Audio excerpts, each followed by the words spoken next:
कुरुक्षेत्र से। राधे राधे। राधे राधे महाराज जी। महाराज जी आपके चरणों में कोटि कोटि प्रणाम। गुरु जी, क्या किसी दूसरे व अपने लाभ के लिए बोला गया झूठ अपराध है, और दूसरे किसी व्यक्ति या प्राणी की रक्षा के लिए बोला गया झूठ हमें अपराध तो नहीं लगता? हाँ, ये कह रहे हैं किसी दूसरे या अपने लाभ के लिए बोला गया झूठ। हाँ, नहीं, सांसारिक लाभ के लिए झूठ बोलना तो ठीक नहीं है, लेकिन प्राण बचाने के लिए किसी के लिए, किसी को मृत्यु जनित कष्ट होने वाला है आपके सत्य बोलने से, तो अगर हम बदल जाते हैं, उसका कष्ट दूर हो जाता है, तो हमारे लिए सुकृत ही होगा, वो पाप नहीं माना जाएगा। लेकिन जैसे व्यापार आदि में है या ऐसी छोटी छोटी बातों में, तो हमें लगता है झूठ नहीं बोलना चाहिए। जैसे मान लो कपड़े का व्यापार है, तो सबको पता है कि वो दुकान खोले है तो मुनाफे के लिए खोले है, तो आपको मान लो 100 रुपया मीटर लगा, आप बोल रहे 120 रुपया मीटर देंगे। वो कह रहा नहीं जी कम करो, नहीं बिल्कुल कम नहीं हो सकता।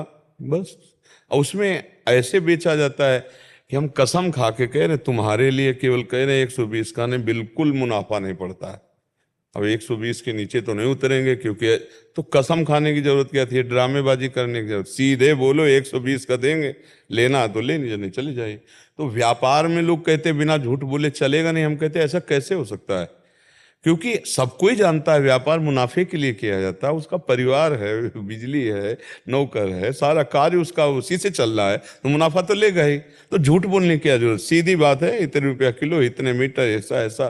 तो मुझे लगता है अगर हम झूठ बोलने का संकोच करने लगे, धीरे धीरे उसको संभालने लगे, तो हम सत्य पे आ सकते हैं। पर इस तरह के झूठ बोलना वो नहीं, असत्य संपातक पुंजा, वो पाप ही है। लेकिन किसी की प्राण रक्षा के लिए, या किसी का बेटी का ब्याह हो रहा है, कोई ऐसे मंगल कार्य, किसी का बहुत बड़ा लाभ प्राप्त हो जाता है, गरीब आदमी अगर हम जरा सा बोल दिया तो उसका पूरा परिवार का प्राणों का पोषण हो जाएगा, कोई परेशानी नहीं है। ऐसी जगह जहाँ परहित हो रहा है वो तो बात चलेगी, जहाँ स्वार्थ की पूर्ति हो रही, ये छोटा लौकिक लाभों की, इसके लिए फिर सत्य का ही। अब आजकल तो झूठे ही लेना, झूठे ही देना, झूठे ही भोजन, झूठ चबेना, सत्य तो बहुत पीछे रह गया है। बोले आपसे बात करना था, बोले इस समय तो हम आगरे में हैं और बगले वाली गली में, वो पूरा झूठ बोल रहे, प्योर शुद्ध झूठ बोल रहे। तो मोबाइल बहुत झूठ बुलवाता है, नहीं बुलाता है? हाँ, तो हमें लगता है जो व्यवहारिक और जो व्यापारिक, जो सामाजिक, हमें सत्य पर ही चलना चाहिए, क्योंकि हम भगवत मार्ग के पथिक हैं, हमारा जीवन भगवान में है। तो अब सत्य भगवान का स्वरूप है, सच्चिदानंद रूपा है, तो कोशिश करता है, अभ्यास से सब ठीक हो जाता है। हम सैकड़ों झूठ तो बेमतलब बोलते हैं, मतलब अगर हम सत्य बोलते तो कुछ नहीं बिगड़ता, पर हम सैकड़ों झूठ बोल देते, बहुत फ्री बोल देते। हमें लगता है इस समय तो अब विश्वास करना मुश्किल है कि झूठ बोल रहा है कि सत्य बोल रहा है। सही बात है, कई बातें ऐसी चेक की गई जो बिल्कुल 100% झूठी। मतलब एक होता है कि 10% सही है, 90% झूठ, लेकिन 100% झूठ बोल जाते हैं लोग। और कुछ लोगों का तो ऐसा मतलब जबान फिसली हुई है कि विश्वास नहीं कर सकते आप कि ये बोल रहा है, पता नहीं सत्य है कि नहीं सत्य है। कुछ लोग ऐसे होते हैं, हाफ हाफ में होते हैं, आधे आधे में, कि कुछ सत्य है कुछ झूठा है। कुछ लोग ऐसे होते हैं जिनका सत्य का परसेंट ज्यादा होता है, कभी बाई चांस झूठ। कुछ लोग ऐसे होते हैं जिनका सत्य का एकदम नामो निशान नहीं, झूठ। तो हमें लगता है झूठ से बचना चाहिए। क्यों झूठ बोलें, झूठ को पाप कहा गया है, नहीं असत्य सम पातक पुंजा। तो हमें लगता है बचना चाहिए। कोई ऐसी जगह, हाँ अगर हमसे पाप हुआ, गलती हुआ, हमें झूठ बोलने का चांस है, हम बच जाएंगे, तो नहीं, फिर हमें बताना चाहिए कि हमें दंड दे दीजिए, हमसे गलती हो गई है। वो पाप तत्काल नष्ट हो जाएगा और हमारा सुधार हो जाएगा। पर हम लोग बहुत छलिया हैं, कपटी हैं, बहुत बातें छुपाते रहते हैं, अंदर कुछ चल रहा है, बाहर कुछ बोलते रहते।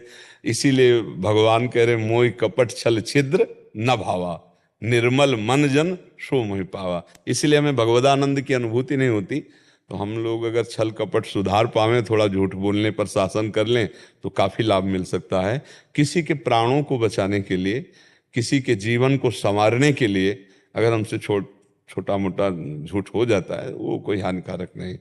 अपने स्वार्थ के लिए नहीं होना चाहिए, अपने व्यवहार में झूठ नहीं होना चाहिए, दूसरे के लिए तो चलेगा जी। ज्योति पांडे जी, सुल्तानपुर से।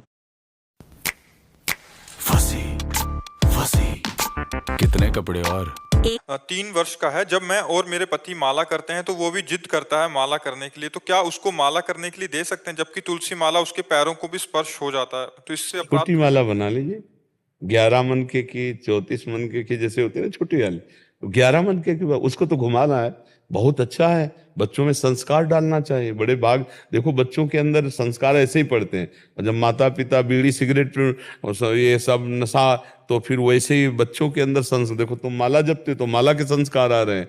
तो ऐसे हमें लगता है माता पिता सावधान होकर यदि अच्छे आचरण करें तो बच्चों के अच्छे संस्कार बन जाएंगे।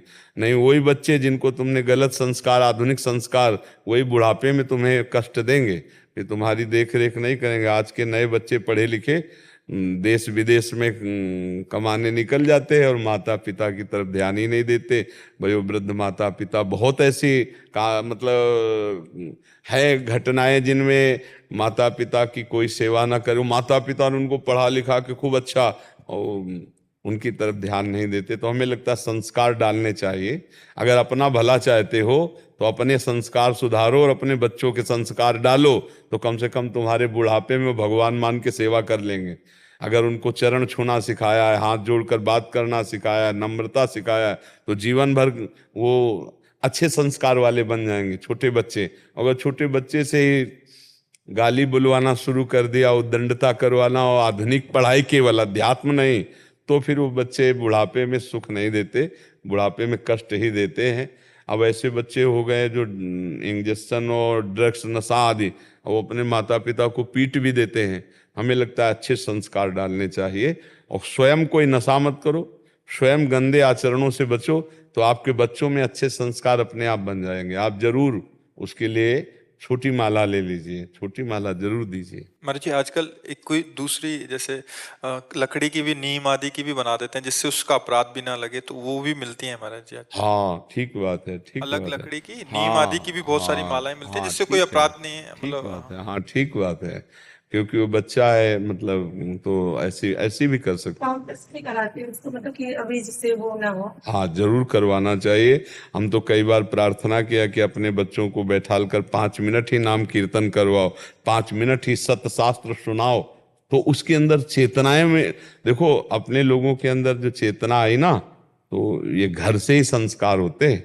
सब पूरे परिवार को बैठाल करके बड़े भाई भागवत सुना रहे हैं, सब बैठ के सुन रहे हैं, तो प्रभाव पड़ता है। नाम कीर्तन हो रहा, संत जन आ रहे हैं, उनका चरणामृत उतारो, चरणामृत उतारो, आरती उतारो, चलो स्वामी जी को ले चलो भोजन पवाने, और तो चरणामृत उतार के पिलाना सब, तो वही संस्कार आकर के दिमाग में भक्ति। तो ये न डरना कि बाबा जी बन जाएंगे, सब बाबा जी नहीं बोलते हाँ संस्कार होते ना, तो संस्कार माता पिता पहले गुरु हैं बच्चे के, वही संस्कार अच्छे डालते हैं। हाँ अच्छे संस्कार डालते। महाराज जी जैसे हमने अपने घरों में देखा कि हमारे जैसे शरीर के जो पति हैं वो अपनी माता जी जैसे वो बीमार है उनको जल और जूस वगैरह देते हैं, तो वही बच्चे हमारे छोटे से ही उन्होंने देखे वो संस्कार, तो वो भी हमारे साथ अब वैसा ही करते हैं। हाँ बिल्कुल बिल्कुल। हाँ तो वो हमें जूस देंगे, वो हमें जल देंगे, तो वो हमारे तब छोटे से ही उन्होंने वो संस्कार बन जाते हैं। हाँ एक गांव में एक घर की बात बता रहे हैं,